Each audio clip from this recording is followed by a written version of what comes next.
Everyone, कैसे हैं आप लोग। आज हम लोग हिस्ट्री के नए चैप्टर की शुरुआत करने जा रहे हैं। That is your the making of the national movement 1870s till 1947।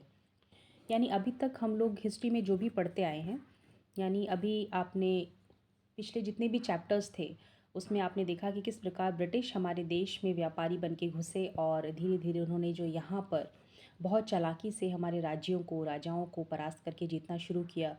और फिर उन्होंने अपने नए तरीके के नियम कानून यहाँ पे लागू किए और किस प्रकार से उन्होंने जो नए नियम बनाए उससे जो हमारे भारतवर्ष के जो किसान थे, आदिवासी थे, कैसे उससे प्रभावित हुए, कैसे उनकी ज़िंदगियाँ जो हैं वो पूरी तरीके से बदल गई।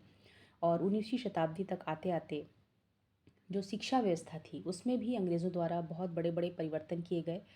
और स्त्रियों की जो एक दशा थी, यानी कि अंग्रेज़ों के भारत में आने से पहले और उनके आने के बाद, इसके बारे में भी काफ़ी कुछ आपने देखा कि किस प्रकार से सती प्रथा, विधवा पुनर्विवाह और लड़कियों के लिए जो शिक्षा थी उसके लिए काफ़ी काम किया गया। और जो एक कास्ट सिस्टम इंडिया का एक बहुत ही इसमें जो एक भयानक रूप देखने में आता था, जहाँ पे कि जाति प्रथा के अंतर्गत लोगों का शोषण होता था और उनको उनकी अधिकार प्राप्त नहीं थे, तो इस रिगार्डिंग भी बहुत से काम हुए और बहुत से सामाजिक और धार्मिक रिफॉर्म्स हुए लोगों की ज़िंदगी में बदलाव के लिए। और फिर आपने पढ़ा था 1857 का रिवॉल्ट और उसके बाद की स्थितियाँ। और फिर आपने देखा किस प्रकार से इंडिया में जो है, जो यहाँ के लघु उद्योग थे, जो यहाँ के लोग थे जो अपना छोटा मोटा काम करके खुशहाल जीवन अपना व्यतीत कर रहे थे, तो कैसे उन पे चोट पड़ी और कैसे उनका पूरा जीवन जो है वो धराशायी हो गया। और उसके बाद जो उद्योगों का आगमन हुआ, जब जिस प्रकार से कल कारखाने लगने लग गए, तब उन लोगों की ज़िंदगी पे इसका प्रभाव आपने देखा। ठीक है, तो इतना आप लोग अपने हिस्ट्री के चैप्टर्स में अभी तक पढ़ चुके हैं। तो अभी आगे ये जो चैप्टर है, ठीक है, तो अभी ये जो ब्रिटिश रूल है, जैसे कि ब्रिटिश का ये कहना था कि हम जो है वो बहुत ज़्यादा इंटेलिजेंट हैं और हम भारत का उद्धार करेंगे। यहाँ के लोग जो हैं वो जंगली हैं और उन लोगों को जो है जीवन जीने का तौर तरीका नहीं पता, उन लोगों की शिक्षा व्यवस्था अच्छी नहीं है, तो हम जो है सब उसमें सुधार का कार्य करेंगे। तो ऐसा उनका कहना था। लेकिन उनकी बहुत सी जो चीज़ें थी उनकी शासन व्यवस्था के दौरान निकल के बाहर आई और उसका जो है भारत की जो व्यवस्था थी उस पे क्या असर पड़ा। ठीक है, तो क्या लोग इससे खुश थे या नाराज़ थे। ठीक, इसके बारे में जो है हम लोग देखेंगे और ये तो आप अच्छे से जानते हैं कि लोगों ने किस प्रकार से क्या फेस किया। अब ये जो भी लोगों की ज़िंदगी में एक बदलाव हुआ, जो उतार चढ़ाव आया, ठीक है, तो जो अलग अलग वर्ग के और लोग थे उनके अंदर जो एक असंतोष व्याप्त था वो किस प्रकार से था। ठीक है, तो ये आपको इस चैप्टर में जो है बताया जाएगा और बहुत कुछ हम इसमें आगे अब पढ़ेंगे। ठीक है, तो अब हम आगे चलते हैं। So now here will see the first topic, that is your the emergence of nationalism. ठीक है, यानी आपका राष्ट्रीयता का उदय, राष्ट्रवाद का उदय। अभी जैसे हमने चैप्टर शुरू किया था तो इससे पहले आपने देखा, यहाँ पे एक पिक्चर आप देख सकते हैं। देखिए यहाँ पे बहुत बड़े जनसमूह को आप देखेंगे, यहाँ पे कुछ यहाँ पे बारूद जैसा आप कुछ धुआं देख रहे हैं, तो ये जो है ये लोगों की भीड़ को जो है छांटने के लिए आंसू गैस के जो दागे गोले दागे गए थे वो आप इस पिक्चर में देखिए। So police tear gas demonstrators during the quit India movement. यानी उस दौरान जब भारत छोड़ो आंदोलन जो लोग कर रहे थे, तो लोगों का जो जमावड़ा था उसको भगाने के लिए जो है यहाँ पे पुलिस ने जो है आंसू गैस छोड़ा था लोगों के ऊपर, जो कि क्विट इंडिया मूवमेंट का हिस्सा थे। ओके, तो अब हम देखते हैं आपका पहला टॉपिक। तो इसमें राष्ट्रवाद, आप सबको पता है राष्ट्रीयता क्या होती है, राष्ट्रवाद क्या होता है। देखिए जब किसी एक निश्चित भूभाग पे जो जनसंख्या निवास करती है और बहुत लंबे समय से जब उनका एक समान प्रकार का अतीत रहता है, इतिहास रहता है और बहुत सी चीज़ें जब उनकी मेल खाती हैं, और ख़ासकर से जब एक बहुत लंबे दौर का संघर्ष उन लोगों ने अलग अलग धर्म और भाषा होने के बावजूद भी जो साथ में मिलके किया होता है, तो उससे जो है लोगों के अंदर राष्ट्रीयता की, राष्ट्रवाद की भावना का जन्म होता है। यानी जब वो ये महसूस करते हैं कि हम सब जो है एक ही ज़मीन के जो हैं वो, हम लोग एक ही धरती के पुत्र हैं, हम लोग आपस में एक ही ज़मीन के जो हैं, हम लोग आपस में भाई बहन हैं। ठीक है, तो उसे कहा जाता है नेशनलिज्म, राष्ट्रीयवाद। तो ये राष्ट्रीयवाद का उदय जो है वो किस प्रकार से हुआ है, अब देखिए आप। अभी जो आपने पहले की चीज़ें देखी, the above mentioned developments led the people to ask a crucial question, ठीक है। यानी अभी ये जो डेवलपमेंट की बात हो रही है, विकास की बात हो रही है, कि उद्योग धंधे जो हैं आ रहे हैं, अब आपकी मशीनों से काम हो रहा है, फैक्ट्रीज़ का उदय हो गया है। तो अभी इसमें जो है ये सब किसके लिए हो रहा है? Okay, so what is this country of India and for हुम इज़ इट मेंट? यानी लोगों के दिमाग में चीज़ें आने लग गई कि ये जो भारत है, हमारा जो देश है, ये एक्चुअली है किसके लिए? ठीक है, किसके लिए बना है, किसका देश है, किसके लिए है? तो अभी यहाँ पे जो आंसर आया लोगों को, वो ये आया, India was the people of India. यानी जो भारत है वो भारत के लोगों का है। और लोग कौन है? ऑल द पीपल, यानी सब लोग, चाहे वो किसी भी वर्ग के हों, किसी भी उनकी चमड़ी का कोई भी रंग हो, कोई भी कास्ट हो, ठीक है, किसी भी वंश से आते हो, कोई भी भाषा बोलते हो, स्त्री हो या पुरुष हो, कुछ भी हो, उसके बाद भी जो है भारतवर्ष में जो भी रह रहे हैं, ठीक है, तो वो जो है भारत के बच्चे हैं। And the country as its resources and systems are meant for all of them. तो अब जो कि आप भारतीय हैं, तो अब इस भारत के सिटीज़न होने के नाते इसके जो भी संसाधन हैं, ठीक है, और जो भी सिस्टम्स हैं यहाँ के, जो भी चीज़ें, वो सारी की सारी आपके लिए है, यानी आप इसके हकदार हैं।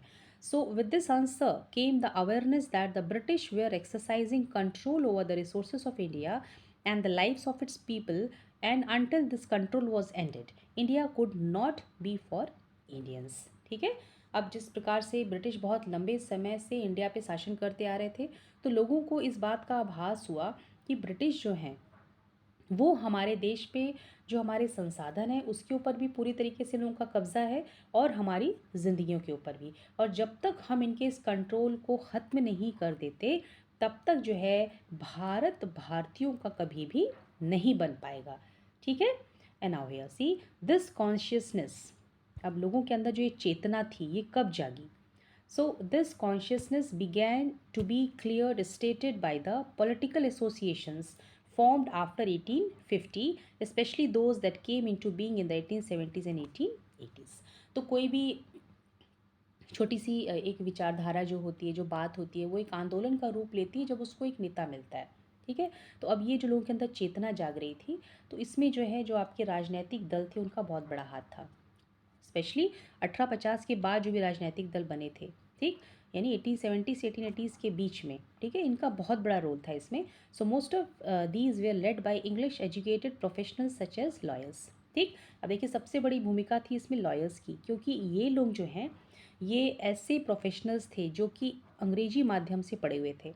ठीक है, आधुनिक शिक्षा इन लोगों ने ग्रहण की थी। And the more important ones were the Poona Sarvajanik Sabha, the Indian Association, the Madras Mahajan Sabha, the Bombay Presidency Association and the Indian National Congress. यानी ये आपको पॉलिटिकल एसोसिएशंस का नाम बता रहा है जिनका कि बहुत बड़ा रोल था लोगों के अंदर चेतना जगाने का।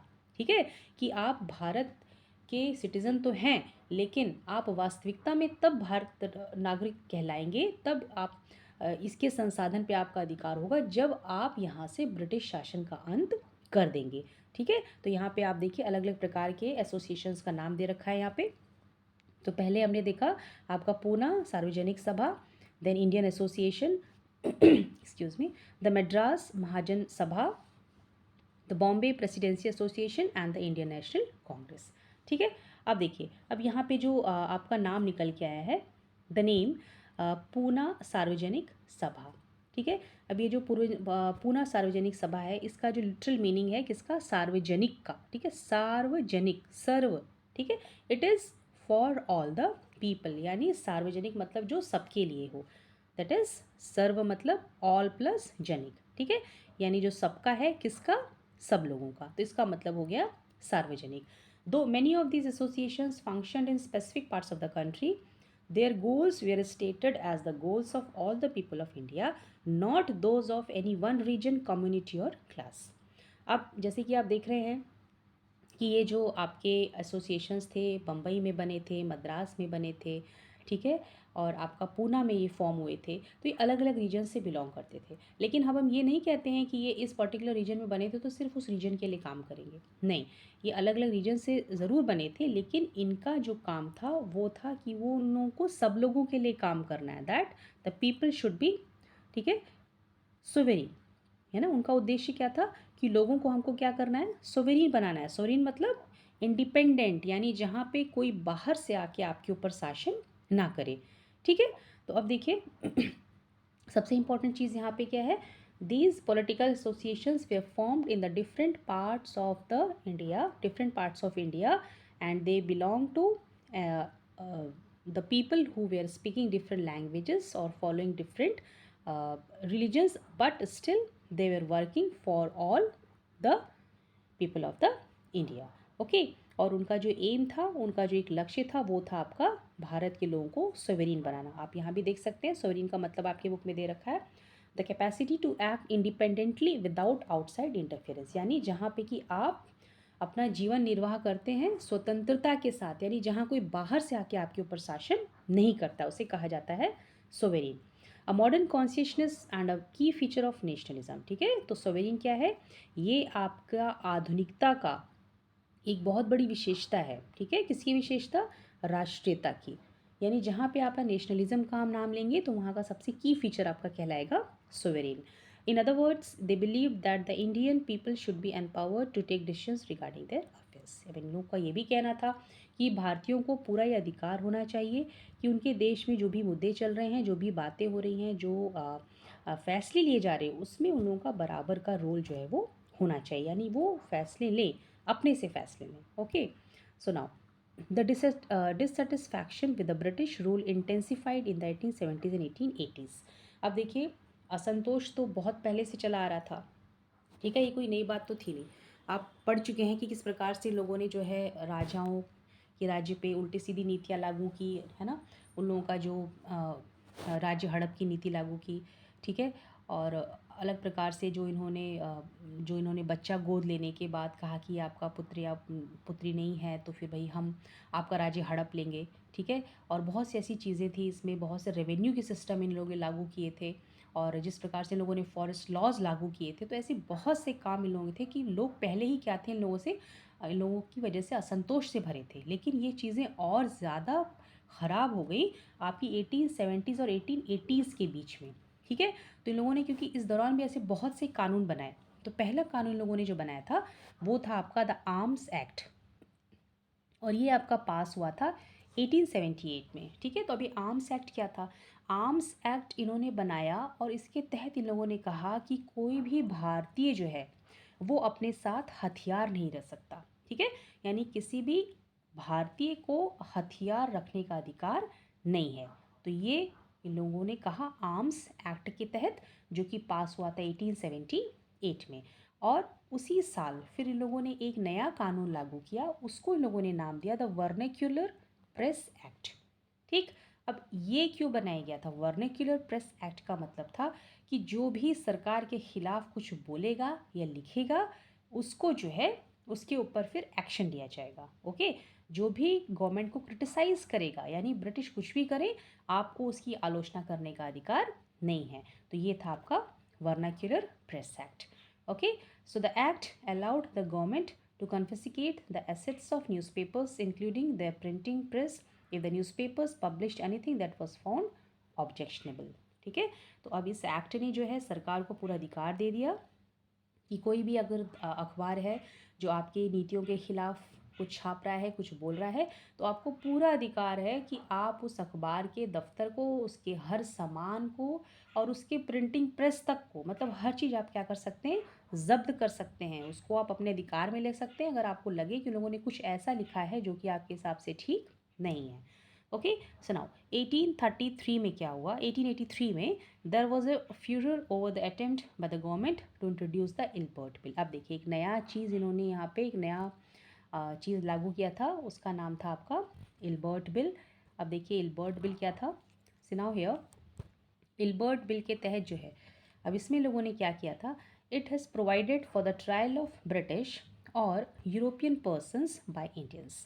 ठीक है, तो इल्बर्ट बिल के तहत इन्होंने कहा कि अगर कोई अपराध करता है, कोई ब्रिटिश यानी कोई गोरा अगर अपराध करता है, यूरोपियन अपराध करता है, तो उसके ऊपर जो है कोई भी भारतीय क्या कर सकता है, उसके खिलाफ जो है मुकदमा दायर कर सकता है या उसके खिलाफ वो जजमेंट सुना सकता है। ठीक है। तो ये बहुत बड़ी बात थी। तो इसका एक लक्ष्य क्या था, क्योंकि एक बराबरी दिखाना चाहते थे कि भाई हाँ, जो हमेशा कहा जाता है कि ब्रिटिश ऊंचे पद पे बैठते हैं, इंडियंस को हमेशा इन्फीरियर पोजीशन पे रखा जाता है।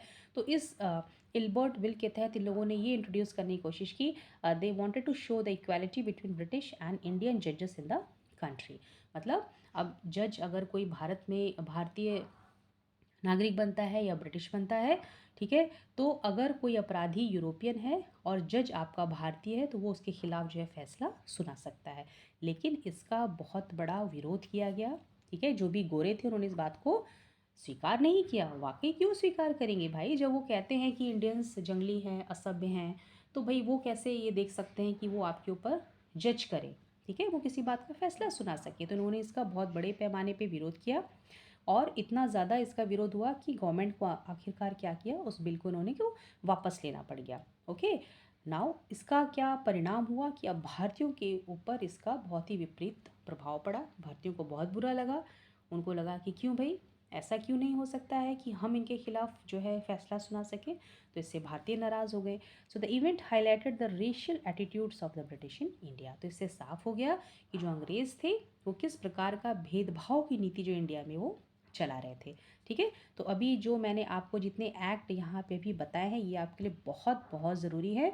और ये सारे एक्ट जो है आपको याद होने चाहिए कि एक्चुअली एक्ट हैं क्या, ये आपसे क्या कह रहे हैं, ठीक है। तो पहला हमने देखा the arms act. Arms act मतलब किसी भी भारतीय को हथियार रखने का अधिकार नहीं है। और vernacular press act, vernacular press act में कोई भी जो है सरकार के खिलाफ बोल नहीं सकता है, ठीक है। और इसके बाद हमने देखा था आपका इल्बर्ट बिल, ठीक है। अब इल्बर्ट बिल में ये कहा गया था कि इन्होंने कोशिश की थी कि अगर कोई भारतीय जज है और कोई जो अपराधी है वो ब्रिटिश है तो वो उसके खिलाफ जो है आवाज़ उठा सकते हैं या उसके खिलाफ जो है आपका फैसला सुना सकते हैं। लेकिन उसका बहुत बड़े तौर पे विरोध हुआ और उस बिल को वापस करना पड़ा और भारतीयों ने इसका विरोध किया। ओके, तो ये जो बिल है ये आपके लिए बहुत बहुत इंपॉर्टेंट है। इसको प्लीज़ आप लोग अच्छे से याद कर लीजिएगा और ये एग्ज़ाम में ज़रूर ज़रूर पूछे जाते हैं, ठीक है। अब हम लोग अगला टॉपिक देखते हैं। ओके, इसी टॉपिक का अगला पोर्शन है ये। सुना है the need for an all India organisation of educated Indians had been felt since 1880s, ठीक है। अब देखिए 1880 आते आते अब लोगों को ये ऐसा एहसास होने लग गया कि अब जो है एक ऐसे ऑर्गेनाइजेशन की ज़रूरत है जो कि भारतीय हो, ठीक है, और जिसमें जी कि आपके पढ़े लिखे भारतीय हों, उनका एक समुदाय बने। लेकिन जो इल्बर्ट बिल था, ओके, अब इस इल्बर्ट बिल के ऊपर जो है पूरी तरीके से जो है डिपेंड कर रहा था कि भाई ये बनेगा कि नहीं बनेगा।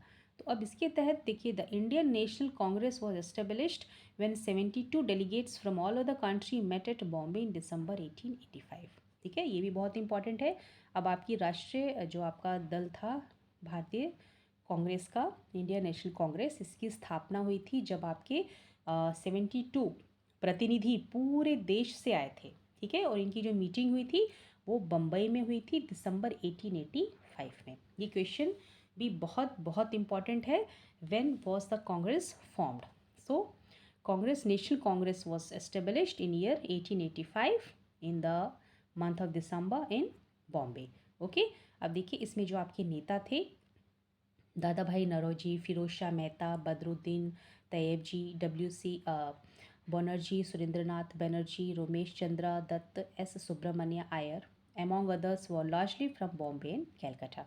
अब इसमें जितने सारे जो बड़े बड़े नेताओं के नाम आप देख रहे हैं इसमें सबसे ज़्यादा संख्या जो है वो थी आपकी बम्बई से और कलकत्ता से थी, ठीक है। इसमें जो नरोजी साहब थे, ओके, दादा भाई नरोजी जो थे ये जो है एक व्यवसायी थे और प्लस ये पब्लिसिस्ट थे, यानी जो है ये छपाई का काम करते थे, ठीक है। देखिए यहाँ पे आपकी बुक में भी दे रखा है पब्लिसिस्ट का मतलब someone who publicizes an idea by circulation information, writing report, speaking at meetings, ठीक है। ऐसा व्यक्ति जो कि किसी विचार को लोगों के बीच में फैलाता है या तो बोल कर, है ना, जानकारी देके, या फिर रिपोर्ट्स लिखता है, या फिर मीटिंग्स में जो है अपने भाषण के ज़रिए, ठीक है। तो वो दादा भाई नौरोजी किया करते थे और ये सेटल थे आपके लंदन में। And for a time member of British parliament, ठीक है, कुछ वक्त के लिए ब्रिटिश पार्लियामेंट के मेंबर भी रहे थे। तो इसीलिए ये जो है जो हमारे जो नेशनलिस्ट थे, जो कि नए नए नेशनलिस्ट थे, उनको जो है ये गाइडेंस का काम करते थे, उनको रास्ता दिखाया करते थे। अब देखिए, retired British official A.O. Hume also played a part in bringing Indians from the various regions together. ठीक, यहाँ पे देखिए आपका क्वेश्चन बन के आता है इंडियन नेशनल कांग्रेस, ठीक है, ये आपकी फॉर्म की गई थी A.O. ह्यूम के द्वारा, इन्होंने इसकी स्थापना की थी। ठीक है, और 1885 में इंडियन नेशनल कांग्रेस की स्थापना हुई थी। तो इसको आप लोग अपने दिमाग में क्लियर रखिएगा। ओके, अब हम लोग आगे बढ़ते हैं। अब देखिए, अब ओके, अब ये फिगर 2 में दादा भाई नौरोजी की पिक्चर दे रखी है। अब ये देखिए, यहाँ पे भी बहुत ही इंपॉर्टेंट क्वेश्चन आ रहा है। अभी दादा भाई नौरोजी की पिक्चर के साथ इनकी एक बुक का नाम है। ये ऐसा क्वेश्चन है, ये आपकी क्लास ही नहीं, ये आगे आप अगर कॉम्पिटिटिव एग्जाम देंगे तो वहाँ भी लगातार ये प्रश्न आपको देखने में मिलेगा। नौरोजी's book Poverty and Un-British Rule in India offered a scathing criticism of the economic impact of British rule। ठीक है, इंपॉर्टेंट है। तो ये आपसे पूछा जाएगा कि पॉवर्टी एंड अनब्रिटिश रूल किताब जो है किसके द्वारा लिखी गई, और ये किताब के अंदर मैटर क्या था, मतलब किस चीज़ पे लिखी गई। तो ये किताब जो है, जो आर्थिक नीतियाँ थी ब्रिटिश रूल की, ठीक है, उसमें इसकी बहुत बड़े तौर पे आलोचना की गई थी। तो क्या, ठीक है, तो इसको लिखने वाले थे आपके दादा भाई नौरोजी साहब। ओके, अब देखिए, अब आपका अगला टॉपिक आ गया है अ नेशन इन द मेकिंग। ठीक है, आपका जो राष्ट्र जो बन रहा था वो प्रोसेस किस प्रकार से हुई। So it has been often been said that the Congress in the first 20 years was moderate in its objectives and methods. अब देखिए, जो कांग्रेस है ना, इसका जो रोल है, तो ये बहुत ज़्यादा अपने विचारों में जो है ये ढीले थे। यानी होता है ना कि बहुत ज़्यादा चीज़ों को याचना के द्वारा, भीख के द्वारा, प्रार्थना के द्वारा मांगना, यानी आप ही का देश है, आप ही के संसाधन है, तो आप क्यों मांगेंगे, क्यों याचना करेंगे। लेकिन नहीं, इन लोगों की नीति क्या थी, ये लोग ये कहते थे कि हमको याचना के द्वारा उनसे मांगना है। ठीक है, तो इसलिए इनको कहा जाता था मॉडरेट, यानी जहाँ पे लोग जो है फ्लेक्सिबल तरीके से अपनी बात को मनवाने की कोशिश करते हैं। Okay, so during this period, it demanded a greater voice for Indians in the government and in administration। तो ये जो भी अपनी बात रखते थे, उसको अपनी बात को बहुत ही शांतिपूर्वक से रखते थे। तो इन्होंने जो है मांग की थी कि जो भारतीय हैं उनको जो है सरकारी संस्थानों में और प्रशासन में जो है ज़्यादा से ज़्यादा जगह दी जाए। And it wanted the legislative councils to be made more representative, given more power, introduced in provinces where none existed. और ये चाहते थे जितनी भी आपकी लेजिस्लेटिव काउंसिल्स बने, वहाँ पे ज़्यादा से ज़्यादा आपके जो प्रतिनिधि हैं वो भारतीय रहें, उनको ज़्यादा अधिकार दिए जाएं, ज़्यादा पावर दिए जाएं, और ऐसे प्रदेश जहाँ पे कि कोई भी भारतीय नहीं है, वहाँ पे जो है लोगों की संख्या को बढ़ाया जाए। और इन्होंने ये भी मांग की कि गवर्नमेंट में जो भी आपके हायर पोजीशंस हैं वहाँ पे आपके इंडियंस को जो है काम करने दिया जाए। ठीक है, तो ये सब मांगी थी कांग्रेस की, जो कि वे लोग बहुत ही मॉडरेट तरीके से उन्होंने अपनी मांगे जो है ब्रिटिश के आगे रखी थी। So for this purpose it called for civil service examinations to be held in India as well, not just in London. अब जैसे कि उस वक्त आपके जो सिविल सर्विस एग्जामिनेशंस हुआ करते थे, ठीक है, तो ये मात्र आपके लंदन में कंडक्ट होते थे, और अगर किसी भारतीय को एग्ज़ाम देना है तो उसको जाना पड़ता था लंदन। लेकिन फिर ये मांग की गई कि अब ये एग्ज़ाम जो है वो इंडिया में भी रखा जाए, ताकि यहाँ के लोग ज़्यादा से ज़्यादा इसमें हिस्सा ले सकें। ओके, अब देखिए, the demand for Indianisation of the administration was part of a movement against racism, since most important job at the time was monopolised by white. अब यहाँ पे बहुत बड़ी मांग थी कि जो प्रशासन है, ठीक है, यहाँ पे सबसे ज़्यादा जो है अंग्रेज़ों का बोलबाला, यानी हर बड़े बड़े पद पे अंग्रेज़ अधिकारी बैठे हुए हैं, तो ये पूरी तरीके से भेदभाव को इंगित कर रहा है। तो इस भेदभाव को हटाया जाए, यानी जो अकेले पूरे वाइट ही यहाँ पे शासन कर रहे हैं, अब यहाँ पे जो है भारतीयों की संख्या को जो है वो बढ़ाया जाए। ठीक है, तो ये सब जो है मांगे थी उस वक्त, जो इंडियन नेशनल कांग्रेस के द्वारा रखी गई थी।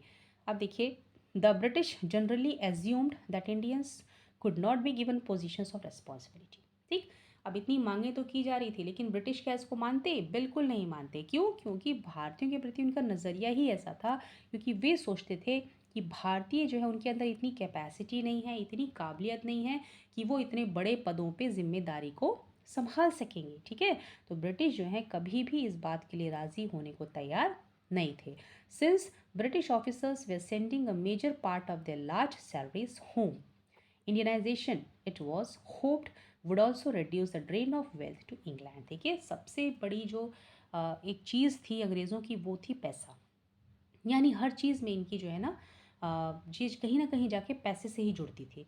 तो अब ये बात थी कि ब्रिटिश जो है हर हायर पोजीशन पे बैठे ज़रूर थे, ठीक है, लेकिन इसके पीछे सबसे बड़ी चीज़ क्या थी भाई, जब आप जॉब में रहेंगे तो जो सैलरी मिलेगी आखिर वो आपके देश को ही तो जाएगी, ठीक है। तो यही कारण था कि ये और जो है अपने लोगों को उस पद से हटाना नहीं चाहते थे, क्योंकि वो भी जानते थे कि यहाँ से कितना पैसा जो है भारत से हमारे देश में जा रहा है। ओके, तो इस मांग को उन्होंने मांगने से इनकार किया। On other demands included the separation of the judiciary from the executive, the repeal of the arms act and the freedom of speech and expression. बाकी जो डिमांड थी वो थी कि आपकी जो जुडिशरी है उसको एग्जीक्यूटिव से अलग कर दिया जाए, यानी जो जज जो फैसला दे रहा है वो, और जो कि कानूनों को फील्ड में लागू करता है वो, ये एक ही व्यक्ति नहीं होनी चाहिए, ये दो अलग अलग जो है पार्ट्स आपके होने चाहिए, ठीक। और आपका इन्होंने जो आर्म्स एक्ट लगाया था और जो वर्नाक्युलर प्रेस एक्ट लागू किया था उसको भी वापस लेने की मांग जो है बहुत तेज़ होने लग गई। ओके, देखिए रिपील का मीनिंग यहाँ पे दिया हुआ है, टू अंडू लॉ, मतलब कोई ऐसा कानून जो कि लोगों को लगता है ठीक नहीं है तो उसको वापस लेने की जो एक मुहिम छिड़ी जाती है, जो एक गुजारिश की जाती है, उसे कहा जाता है repeal, to officially end the validity of something such as law, ठीक है। अब आगे हम देखते हैं, the early Congress also raised number of economic issues. अब ये जो कांग्रेस थी इन्होंने बहुत सी आर्थिक जो मुद्दे थे उसको भी उठाया था, ठीक है।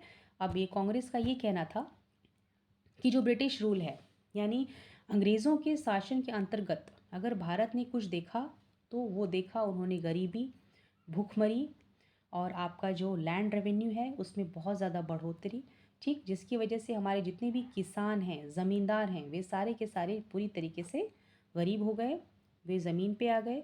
And exports of grains to Europe had created food shortages, और जिस प्रकार से बहुत तेज़ी से यहाँ पे जो अनाज होता है उसको जो यूरोप भेजा जाता है, इससे हमारे देश में जो है बहुत बड़े पैमाने पे खाने की कमी हो रही है। तो the Congress demanded reduction of revenue. अब यहाँ पे कांग्रेस ने डिमांड किया कि ये जो आपने इतना हाई रेवेन्यू लगा रखा है इसको आप कम कीजिए, और आप जो अपनी मिलिट्री को मेंटेन करने का इतना ज़्यादा पैसा खर्चा करते हैं आप उसको कम कीजिए, और वो जो पैसा आप लगाते हैं उसको अब आप लगाइए सिंचाई के लिए, यानी हमारे किसान जिनके पास इतनी सुविधा नहीं है कि वो अपनी फसलों को अच्छे प्रकार से उगा सकें, तो आप उनकी इरिगेशन की व्यवस्था कीजिए, ठीक है। And it passed many resolutions on the salt tax, treatment of Indian laborers abroad and the sufferings of foreign dwellers caused by an interfering forest administration। इसके अलावा इन्होंने और बहुत से ऐसे रेजोल्यूशंस पास किए कि भाई नमक पे जो आपने टैक्स लगा रखा है उसको ख़त्म कीजिए, और हमारे जो भारतीय मजदूर हैं जो कि देश के बाहर जाके काम कर रहे हैं उनके साथ जो बहुत ही ज़्यादा शोषण किया जाता है, ठीक है, उसको बंद करवाइए। और हमारे जो आदिवासी लोग हैं, यानी हमारे जो वन में रहने वाले लोग थे जिनको आपने उन्हीं के जंगलों से निकाल के बाहर कर दिया, आप उनके लिए काम कीजिए, क्योंकि वो बहुत बुरी स्थिति में हैं, क्योंकि आपने जो कानून बनाया फॉरेस्ट को लेकर उसका उनकी ज़िंदगियों पे बहुत ख़राब प्रभाव देखने में आया।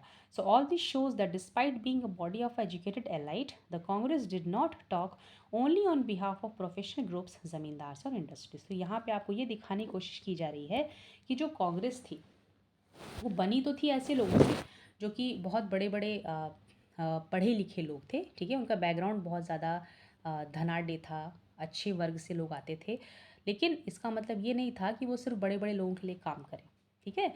तो वो जो है गरीबों के लिए भी आवाज़ जो है वो उठाया करते थे, ये आपको यहाँ पे बताने की कोशिश की जा रही है। ओके, आगे हम देखते हैं, the moderate leaders wanted to develop public awareness about the unjust nature of British rule. अब ये जो आपके नेता थे ये लोगों के बीच में एक जागृति लाना चाहते थे, बताना चाहते थे कि ये जो ब्रिटिश हैं ये हमारे साथ किस प्रकार से अनजस्ट कर रहे हैं, किस प्रकार से अन्याय कर रहे हैं, ठीक है, लोगों के बीच में अवेयरनेस जगाना चाहते थे। So they publish newspapers, wrote articles and showed how British rule was leading to the economic ruin of the country. इसके तहत लोगों को इकट्ठा करके मीटिंग्स में बताया जाता था और फिर जो है न्यूज़पेपर्स में छापा जाता था, ठीक है, आर्टिकल्स लिखे जाते थे ताकि लोगों को पता लग सके, लोगों की आंखें खुलें कि ये जो इंडियंस के ऊपर जो लागू की जा रही हैं आर्थिक नीतियाँ अंग्रेज़ों की तरफ से किस प्रकार से जो है उनकी ज़िंदगी को जो है ये तबाह कर रही है, और हमारा देश कैसे दिन पे दिन पिछड़ता जा रहा है। और उन्होंने क्रिटिसाइज़ किया ब्रिटिश रूल को, कैसे, अपने भाषण के द्वारा। भाषण दिया करते थे, फिर अपने प्रतिनिधि को जो है वो देश के अलग अलग हिस्सों में भेजा करते थे ताकि लोगों की जो है ओपिनियन जो होती, धारणा होती, उसको बड़ा कर सके, मतलब ज़्यादा से ज़्यादा लोग आके आपके साथ जुटे और जाने कि हाँ भाई ये आखिर असलियत में ब्रिटिश हमारे साथ क्या कर रहे हैं। So they felt that the British had respect for the ideals of freedom and justice and so they would accept the just demands of Indians. देखिए यहाँ पे कांग्रेस की जो एक बहुत बड़ी एक उनके अंदर एक जो एक सोच थी वो ये थी कि जो ब्रिटिश है ना वो ऐसा सोचते थे कि ब्रिटिश सम्मान करते हैं ऐसे विचारों की जहाँ पे कि हम अगर बात करेंगे अपनी स्वतंत्रता की या न्याय की तो वो हमारी बात को सुनेंगे, और जब हम अपनी चीज़ों को अच्छे तरीके से रखेंगे तो हमारी सारी डिमांड्स को मान जाएंगे, ऐसा मानना था कांग्रेस का। What was necessary therefore was to express these demands and make the government aware of the feelings of Indians. तो कांग्रेस ये कहती थी हमको ये करना है कि हमको अपनी डिमांड्स को इनके सामने रखना है ताकि वो इंडियंस की फीलिंग्स को जान सकें, है ना। कांग्रेस से सोचती थी कि सरकार बेचारी तो कुछ जानती ही नहीं है, वो तो बहुत भोली है, उसको तो मालूम ही नहीं है कि इंडियंस के साथ क्या हो रहा है। तो चलिए उनको बताइए अपनी सफरेंस के बारे में कि भाई हम किस प्रकार से अपनी ज़मीनों से हाथ धो बैठे, जंगलों से हाथ धो बैठे, व्यवसाय से हाथ धो बैठे, आज हम सड़कों पे मजदूर बन गए, नाली साफ़ कर रहे हैं, ईंटा उठा रहे हैं, रिक्शा खींच रहे हैं। तो ऐसा कांग्रेस कहती थी, उनको तो पता ही नहीं है। आप जाके बताइए कि भाई हम इतने परेशानी में हैं तो आप हमारी परेशानियों को ख़त्म कीजिए। तो ये जो था ये था आपका मॉडरेट कांग्रेस का सोचना, ठीक है। तो अब हम एक सोर्स देखते हैं, यहाँ पे देखिए इन परस्यूट ऑफ गोल्ड। अब इस सोर्स में आपको बताया जा रहा है this is what a moderate leader Dinshaw वाचा रोड टू नरोजी 1887। अब यहाँ पे एक मॉडरेट लीडर थे आपके जिनका नाम था दिनशा वाचा। इन्होंने जो है नरोजी साहब को 1887 में एक छोटा सा एक ख़त लिखा था। तो इसमें ये क्या लिखते हैं, Pherozeshah is nowadays too busy with his personal work, they are already rich enough, mister Telang too remains busy, I wonder how, if all remain busy in the pursuit of gold, can the progress of the country be advanced। ठीक है। तो यहाँ पे जो आपके दिनशा वाचा साहब हैं वो चिंतित हैं क्योंकि उनका कहना है कि भाई जो फिरोज शाह जैसे लोग हैं और जो मिस्टर तेलंग जैसे लोग हैं तो पहले से ही बहुत अमीर हैं, लेकिन इतना अमीर होने के बाद भी ये जो है भारत की ऐसी दशा है, उसके बाद भी अपने पर्सनल काम में लगे हैं, मतलब धन कमाने में लगे हैं। तो अगर सभी लोग ऐसे ऐसे अपने व्यवसाय को पकड़ के बैठ जाएंगे, धन कमाने के लिए बैठ जाएंगे, तो हमारे देश की प्रोग्रेस का क्या होगा। ठीक है, तो ये इनका कहना है। अब आपका अगला टॉपिक है freedom is a birth right. इसको अब हम लोग अगले क्लास में देखेंगे। ओके, ये बहुत ही बड़ा चैप्टर है, इसको धीरे धीरे हम लोग एक एक क्लास में अटैम्प्ट करेंगे ताकि आपको परेशानी ना हो, क्योंकि जब हम थोड़ा थोड़ा पढ़ते हैं तो चीज़ें हमको अच्छे से समझ में आती हैं। ठीक है, तो आज हमने जो भी पढ़ा है उसको थोड़ा सा हम रिवाइज कर लेते हैं। अभी ये जो आपका चैप्टर है the making of national movement 1870 से 1947 तक की बात कर रहे हैं।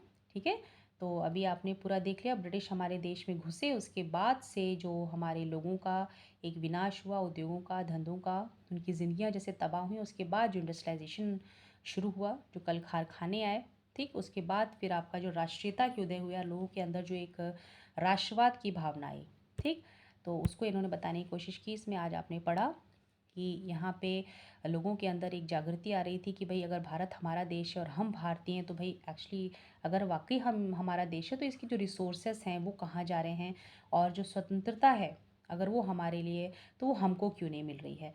क्यों? क्योंकि भाई उनको भी पता था कि जो ब्रिटिश है उनके हाथ में सब कुछ है, उन्होंने हमारे रिसोर्सेज को भी कंट्रोल कर रखा है, हमारी लाइफ्स को भी कंट्रोल कर रखा है।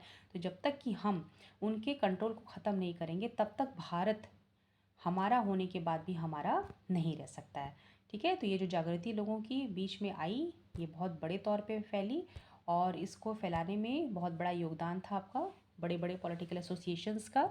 इसमें आपने बहुत सारी पॉलिटिकल एसोसिएशंस का नाम देखा, जैसे आपकी पूना सार्वजनिक सभा, Indian Association, the Madras Mahajan सभा, Bombay Presidency Association end of course the Indian National Congress. ठीक है, अब उसके बाद हमने देखा आपका कि पूर्ण सार्वजनिक सभा जो है, इसमें सार्वजनिक का मतलब क्या होता है, तो सार्वजनिक का मतलब सर्व, ऑल प्लस जनिक यानी ऑफ द पीपल, यानी जो कि सब लोगों का है। ठीक है, क्यों ऐसा क्यों कहा गया भाई, क्योंकि जहाँ पे आप सब लोगों के लिए यानी पूरे देश के लोगों के लिए काम कर रहे हैं, तो ये जो अलग अलग एसोसिएशंस बनी हैं भले ही वो अलग अलग भारत के हिस्सों में बनी हैं, लेकिन उसके बाद भी उसका जो लक्ष्य है वो है हर भारतीय के लिए काम करना, सिर्फ एक रीजन के लिए काम नहीं करना, ठीक है, या किसी एक कम्युनिटी या एक क्लास के लिए काम नहीं करना है, अपने देश के लिए काम करना है।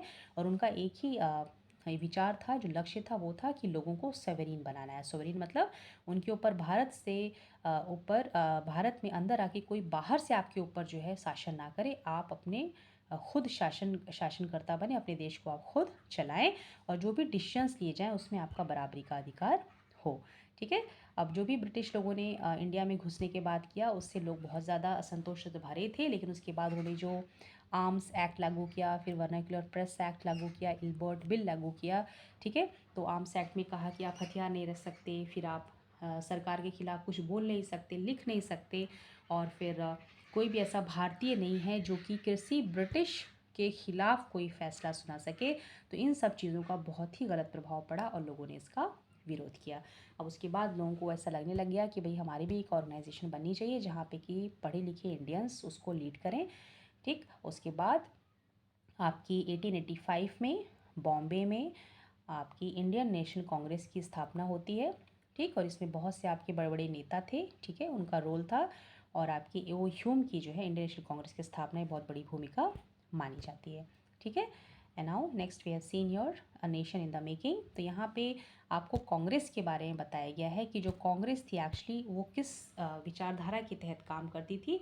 तो जो कांग्रेस थी वो मॉडरेट थी अपने विचारों में। मॉडरेट का मतलब ये होता है कि जहाँ पे आप अपनी बातों को याचना के तहत रखते हैं। मतलब अब ये जान लीजिए कि आप, जैसे हम इस प्रकार से कहें कि भाई हमारी जो चीज़ है उसको हम ले अपने अधिकार से ना लें, मतलब उसको हम मांग के लें, ठीक है। तो इसीलिए उसको कहा जाता है मॉडरेट, यानी जो अपनी बातों को याचना के द्वारा, प्रार्थना के द्वारा रखता है, ठीक है। तो ये कांग्रेस का एक काम करने का तरीका था। और उन्होंने बहुत सी डिमांड्स रखी, ठीक है। तो उनकी डिमांड्स आपको ध्यान में रखनी पड़ेगी, उन लोगों का क्या क्या डिमांड्स था। तो पहली उनकी डिमांड थी कि इंडियंस को जो है ज़्यादा से ज़्यादा गवर्नमेंट में, एडमिनिस्ट्रेशन में जगह दी जाए, लेजिस्लेटिव काउंसिल्स में रिप्रेजेंटेटिव बनाया जाए, और उसका जो सिविल सर्विसेज एग्जामिनेशन होता है वो लंदन के अलावा इंडिया में भी जो है उसको रखा जाना चाहिए, ताकि ज़्यादा से ज़्यादा भारतीय इसका हिस्सा बन सकें। और जो एक बहुत बड़ी चीज़ थी कि जो प्रशासन में बड़े बड़े अधिकारी थे वे सारे आपके यूरोपियंस ही थे। तो इसके अलावा अब भारतीयों को भी जो है ये मौका दिया जाए ताकि वो अच्छी जॉब्स जो है, अच्छे पदों पे जो है वो बैठ सकें, ठीक है। और नेक्स्ट डिमांड जो है आपकी जो